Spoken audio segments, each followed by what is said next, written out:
35 வயசு மேடம் 22 வயசு அன்பு தம்பி பகலில் ராத்திரியில் அவங்க விளையாடின விளையாட்டுக்கு பேரு அவன் யாருன்னு தெரியுமா? முழு கதையை பாருங்கள். பிடித்திருந்தால் லைக் மட்டும் செய்து கொள்ளுங்கள். அந்த பங்களா ஊருக்கு ரொம்ப தள்ளி தனியா நிக்குது. சுத்தி முழுக்க தென்னை, மா, பலாமரம். உள்ள மொத்தம் 40 அறை. ஆனா தினமும் விளக்கு எரியறது 3 அறைல மட்டும்தான். மீதி 37 அறை எப்பவும் பூட்டியே கிடக்கு. ஜன்னல் கூட திறக்காம. அந்த வீட்டுக்கு சொந்தக்காரி மேடம். வயசு 35. 4 வருஷத்துக்கு முன்னாடி கல்யாணம் ஆன கொஞ்ச நாள்லயே கணவர் போயிட்டாரு.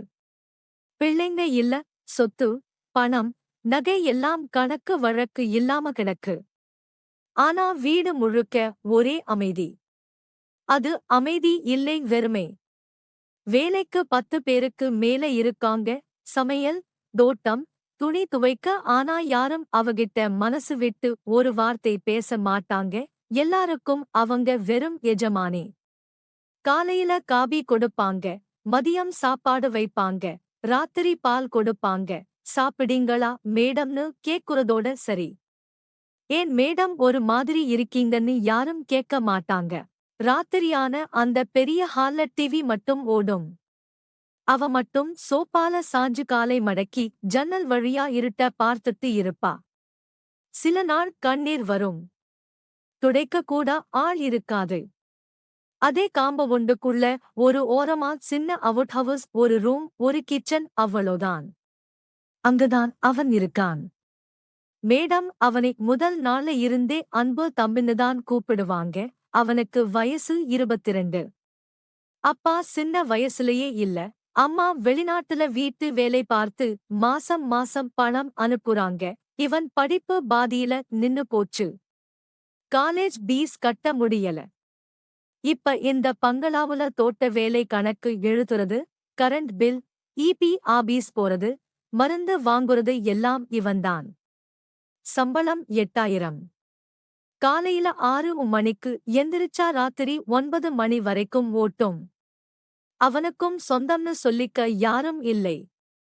அம்மா வாரத்துக்கு ஒரு தடவை வீடியோ கால் பண்ணுவாங்க. சாப்படியா, உடம்பை பார்த்துக்கோ, அவ்வளவுதான். ஃப்ரெண்ட்ஸ் யாரும் இல்லை, ஊருக்கு போக வழி இல்லை. முதல் 2 மாசம் மேடமும் அன்பு தம்பியும் ஒரு வார்த்தை கூட பேசிக்கல. அவன் காலையில 8 மணிக்கு கணக்கு நோட்ட வாசல் டேபிள்ல வச்சுட்டு போயிடுவான். மேடம் 10 மணிக்கு வந்து பார்த்து கையெழுத்து போடுவாங்க. சம்பழகவரை சமையல் அம்மா கொண்டு வந்து கொடுப்பாங்க. ஒரு பார்வை கூட பரிமாறிக்க மாட்டாங்க. 3வது மாசம் ஒரு நாள் பெரிய மழை, காத்து, ஊரே இருட்டு. பங்களாவுல ஜெனரேட்டர் ரிப்பேர். ராத்திரி முழுக்க கரண்ட் இல்லை. காலையில பம்ப் ஓடாததால வீடு முழுக்க தண்ணி இல்லை. சமையலமா லீவு. 6 மணிக்கு மேடமே நேரா அவுட் ஹவுஸ் வாசலுக்கு வந்தாங்க. கதவை 2 தடவை மெதுவா தட்டுனாங்க. அன்பு தம்பி தூக்க கலக்கத்துல கதவை திறந்தான். வெளிய மேடம் நைட்டியோட இல்ல, சாதாரண சேலையோட தலை கலைஞ்சு கண்ணு சிவந்து நின்னாங்க. அன்பு தம்பி, ஒரு சொம்பு தண்ணி கிடைக்குமா? காலையில இருந்து ஒரு சொட்டு கூட இல்ல. முகம் கழுவ கூட முடியலன்னு கேட்டாங்க. அந்த குரல்ல அதிகாரம் இல்ல, ஒரு சின்ன புள்ளை மாதிரி ஒரு கெஞ்சல் இருந்துச்சு. அன்பு தம்பி ஒன்னும் பேசாம உள்ள போய் பக்கெட் எடுத்துட்டு கிணத்துக்கு போனான். கயிறு போட்டு 3 வா தண்ணி எடுத்து மாடிப்படி ஏறி மூச்சு வாங்க 3வது மாடி பாத்ரூம் வரைக்கும் தூக்கிட்டு போனான். மேடம் பின்னாடியே வந்து படி ஓரமா நின்னு பார்த்தாங்க. ஏன் நீயே தூக்குற அன்பு தம்பி, வேலைக்கு யாரையாவது கூப்பிடுன்னு சொன்னாங்க. அவன் வேர்வையே தொடைச்சிக்கிட்டு, யாரும் இந்நேரம் வரமாட்டாங்க மேடம். நான் இருக்கேன்னு சொன்னான். அந்த ஒரு வார்த்தை, நான் இருக்கேன். மேடம் மனசுல அப்படியே பதிஞ்சு போச்சு. 4 வருஷமா யாரும் அவகிட்ட அப்படி சொன்னது இல்லை. அன்னைக்கு மேடம் அவனுக்கு கையால காபி கலந்து கொடுத்தாங்க. பெரிய ஹால்ல 2 பேர் மட்டும் எதிரெதிரா உட்கார்ந்தாங்க. உட்காரு அன்பு தம்பின்னு சொன்னாங்க. பரவால்ல மேடம், நான் நிக்கிறேன்னு சொன்னான். நான் சொன்னா உட்காரு. இந்த வீட்ல என் பேச்சு கேட்க ஒரு ஆள் வேணான்னு கொஞ்சம் கோவம் மாதிரி கொஞ்சம் அழுகை மாதிரி சொன்னாங்க. அவன் உட்கார்ந்தான். காபி குடிச்சிட்டு அம்மா போன் பண்ணாங்களான்னு கேட்டாங்க. பண்ணாங்க மேடம், படிக்க சொல்றாங்கன்னு சொன்னான். அப்ப படி அன்பு தம்பி, படிப்புதான் உன்னை தூக்கி நிறுத்தும். இங்கேயே கிடந்தா வாழ்க்கை போயிடும்னு சொன்னாங்க. அவ சிரிச்சுட்டு படிச்சு என்ன மேடம் பண்ண, கடைசில உங்களுக்கு தான கணக்கு எழுத போறேன்னு சொன்னான். எனக்கு எழுது, ஆனா தலை நிமிந்து எழுது. அதுக்கு படிப்பு வேணும்னு அவங்க அழுத்தமா சொன்னாங்க. அந்த அக்கறை அவனுக்கு புதுசா இருந்துச்சு. அதுக்கப்புறம் தினமும் காலையில 5 நிமிஷம் பேச்சு. கணக்கு கொடுக்க வரும்போது சாப்பிடியா அன்பு தம்பின்னு கேப்பாங்க. அவன் சாப்பிட்டேன் மேடம். நீங்க ராத்திரி தூங்குனீங்களான்னு கேப்பான். மேடம், தூக்கம் எங்க வருது? இந்த வீடு ரொம்ப பெருசுன்னு சொல்லுவாங்க. மெதுவா அந்த 5 நிமிஷம் 10 நிமிஷம் ஆச்சு. சாயங்காலம் ஆனா 2 பேரும் தோட்டத்துல நடப்பாங்க. மேடம் பூச்செடியை பார்ப்பாங்க. இவன் களப்பிடுங்குவான், தண்ணி ஊத்துவான். ஒரு நாள் மேடம், ஏன் அன்பு தம்பி எப்பவும் அமைதியா இருக்கன்னு கேட்டாங்க. அவன், நீங்க ஏன் எப்பவும் தனியா இருக்கீங்க மேடம்னு திருப்பி கேட்டான். எனக்கு பழகி போச்சு. 4 வருஷமா இப்படித்தான். முதல்ல அழுத, அப்புறம் அழுக கூட வரலன்னு சொன்னாங்க. தனிமை பழகுற விஷயம் இல்ல மேடம். அது உள்ள இருந்து கொஞ்சம் கொஞ்சமா திங்கும்.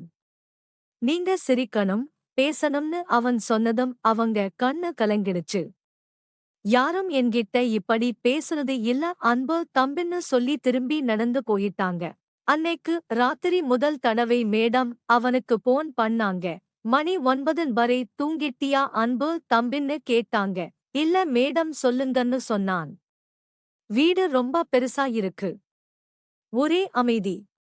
மனசுக்கு என்னமோ பண்ணுது. போனை வைக்காத. உன் குரல் கேட்டா போதும்னு சொன்னாங்க. அவன் போன தலையண பக்கத்துல வச்சுட்டு படுத்துட்டான்.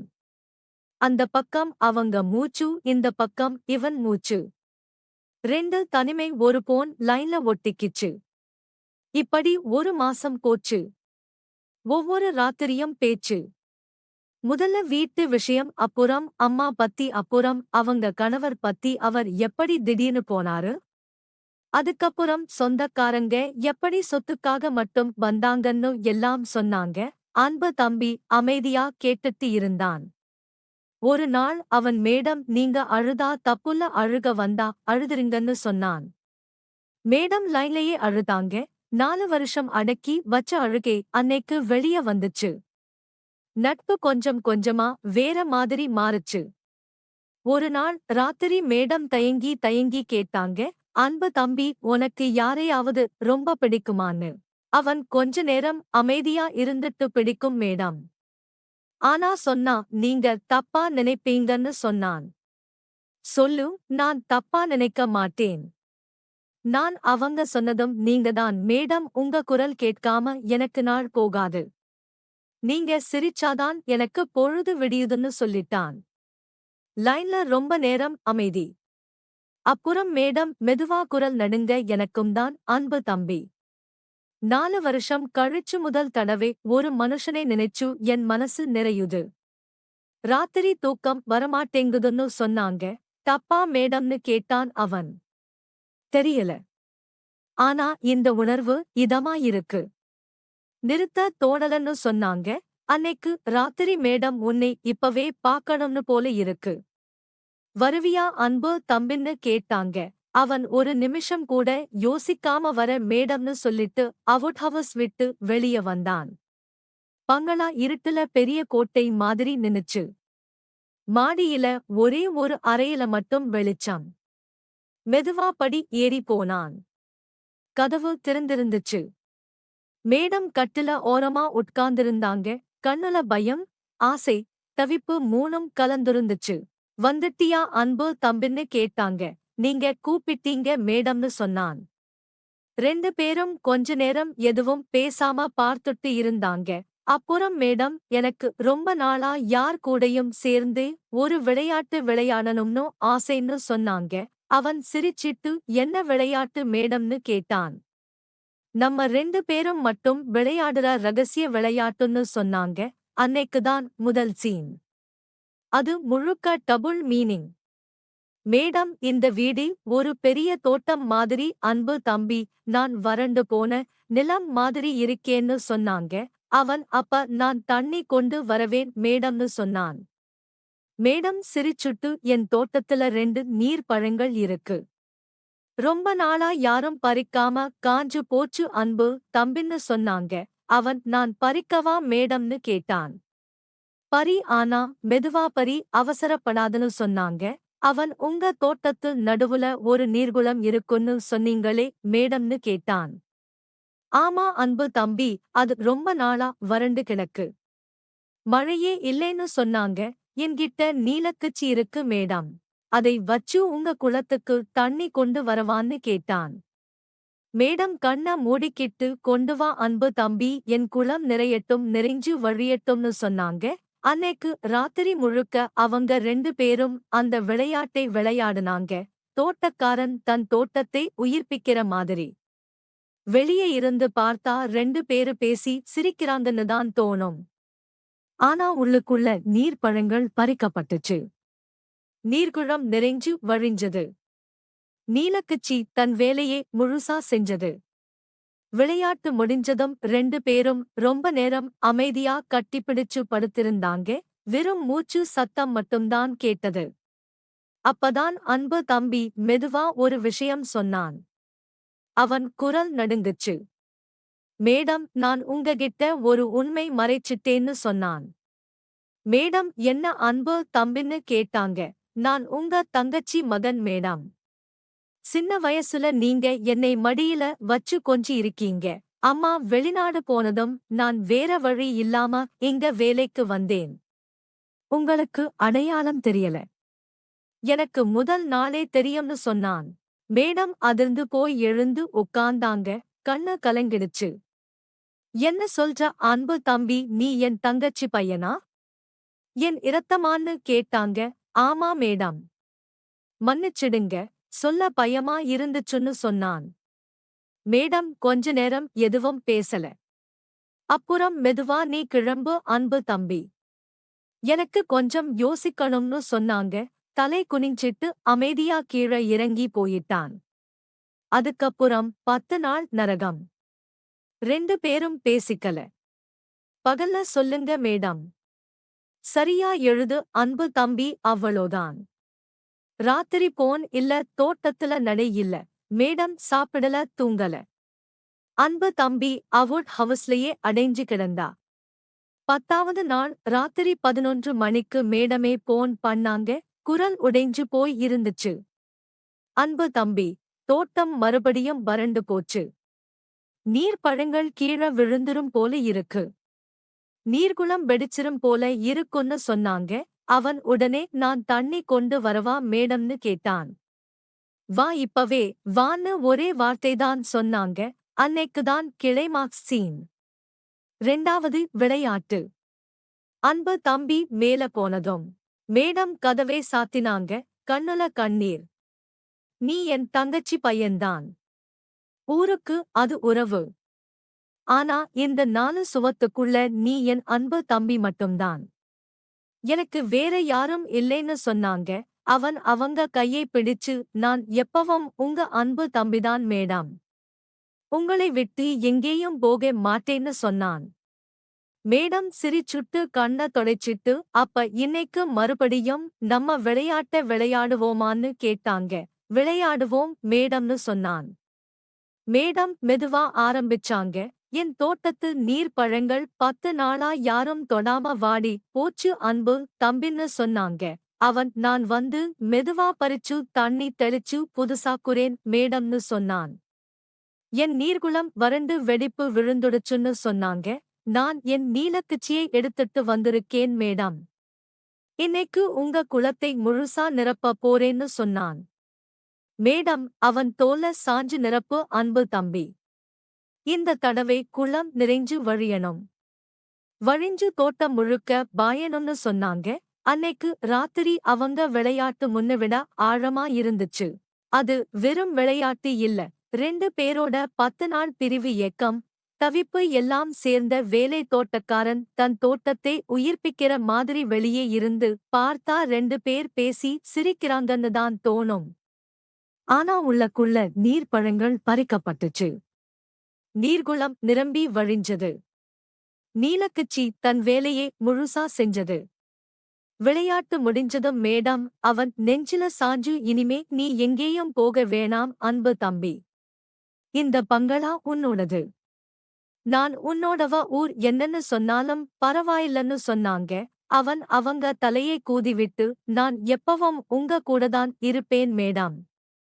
உங்க தோட்டத்தை பார்த்துப்பேன். உங்க குளத்தை நிரப்பேன். உங்க பழங்களை பறிப்பேன்னு சொன்னான். 2 பேரும் சிரிச்சாங்க. அந்த சிரிப்புல 4 வருஷ தனிமை 10 நாள் பிரிவு எல்லாம் கரைஞ்சு போச்சு. அதுக்கப்புறம் அவங்க பிரியவே இல்லை. பகல்ல எல்லார் முன்னாடியும் மேடம் அன்பு தம்பி கணக்கு தோட்டம் வேலை ராத்திரியானா கதவை சாத்திட்டு தோட்டக்காரனும் தோட்டமும் தங்களோட ரகசிய விளையாட்டை விளையாடுவாங்க. சில நாள் மேடம் அன்பு தம்பி இன்னைக்கு நீர் பழங்கள் ரொம்ப பழுத்திருக்குன்னு சொல்லுவாங்க. சில நாள் அவன் மேடம் உங்க நீர்குளம் இன்னைக்கு ரொம்ப வறண்டு இருக்கு. நான் நீலக்குச்சியோட வரவான்னு கேபான். அவங்க வாழ்க்கை அப்படியே போச்சு. ஊருக்கு அது வேலை, அவங்களுக்கு அது வாழ்க்கை. அவங்களுக்கு அது காதல். பங்களா இன்னும் அப்படியேதான் இருக்கு. 40 அறை 3 விளக்கு. ஆனா இப்ப அந்த வீட்ல சிரிப்பு சத்தம் கேக்குது. சமையல் அம்மா கூட மேடம் இப்பல்லாம் நல்லா சாப்பிடுறாங்கன்னு சொல்றாங்க. தோட்டக்காரன் தோட்டத்தை பார்த்துக்குறான். தோட்டம் தோட்டக்காரனை பார்த்துக்குது.